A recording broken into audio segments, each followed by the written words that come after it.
જય જવાન જય કિસાન। આ ચોળી આજે 5 માર્ચ અને ચોળી હવે બસ એક બે વીણવાનું ચાલુ કરવી છે। આ અમારી પિનલ સીડની પ્રાંચી વેરાયટી છે। હવે આ ચોળી ઘણી જગ્યાએ ખૂબ મજબૂત જમીન હતી, કાળી જમીન, એમાં થોડો વિકાસ વધારે થયો છે। બાકી અમારા થરાદના વિસ્તારમાં અમુક જગ્યાએ મારા કરતાં પણ સારી ચોળી થઈ છે।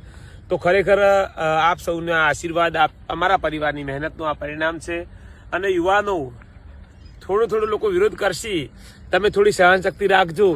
જય જવાન જય કિસાન કહેવાથી કંઈ થવાનું નથી, એના માટે રાજ પ્રૌઢિય કરવા પડે છે। લોકો દિવસે 150 થી 200 લોકો મુલાકાત છે। હું તો ધન્ય અનુભવું છું મારા પરિવારને કે એમની સેવામાં તત્પર ઊભો છે, એમને બધાને ચાપ આવે છે। તો ખરેખર ખૂબ સ્ટ્રગલ છે। હજુ પણ તમને એવું લાગતું છે કે વિડીયા બનાવવાથી થાય છે, નથી થતું। ઘણું રાત દાડાની મજૂરી કરવી પડે છે। પરિવાર પાછળ મજબૂત જોઈએ અને આખો પરિવાર અને બધું એક મતે હોય તો આવી ખેતી થતી હોય છે। લોકોની સેવા પણ કરવી પડતી હોય છે। રોજના નાઇટમાં 5-10 ખેડૂતો બહારથી રહેવાવાળા પણ હોય છે, તો એમની પણ વ્યવસ્થા કરવી પડતી હોય છે। એટલે જય જવાન જય કિસાન કહેવાથી કોઈ વિડીયા બનતા નહીં હોતા, રાત દાડો કરવો પડતો હોય છે। અને હજુ તો કંઈ નથી, આ તો ટેલર છે। મારા યુવાનો, તમે ખાલી ભેગા રહેજો, બહુ મજા આવશે। એટલા માટે કહું છું, ખાલી મને 500 દિવસ આપજો, તમારી દિશા અને દશા બંનેના બદલા તો મને યાદ કરજો। જય જવાન જય કિસાન।